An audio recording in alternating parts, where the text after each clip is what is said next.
Kingdom of Saudi Arabia came into existence as a result of a rebellion against the Islamic Khilafah state. Britain sought to strike the Islamic State from within, by Muhammad ibn Saud and later by his son Abdulaziz. Britain supplied them with weapons and money, and they moved on a sectarian basis to seize the Islamic lands, which were under the authority of the Khilafah. They took up arms against the Khalifa and fought the Islamic armed forces, all the time goaded by the British. It was well known that Al Saud were British agents. The huge arsenals and equipments which reached them via India and the monies to cover the war effort against the Khilafah were supplied by the British. Al Saud's family reward for playing the most important role in this rebellion was to be granted by the British the position of future rulers of Hijaz.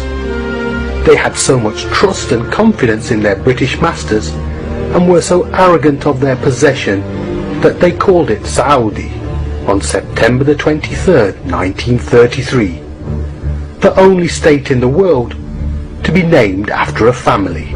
After destroying the Khilafah in 1924, these principles were swept aside, and the Western powers carved the Muslim Ummah into nation states, installing puppet regimes in order to ensure the suffocation of the people, both intellectually and politically. Saudi Arabia is one of these imperialist creations, a near-perfect illustration of the nature of the regimes in the Muslim world, and the servant-master relationship they have developed with the Western powers. Contrary to popular Western myth, it is the Saudis that are dependent on the US, and not the other way round. The relationship is one in which the Saudi regime has no leverage over the US, while the US exerts almost total control over the regime, with the power to remove the regime overtly or covertly.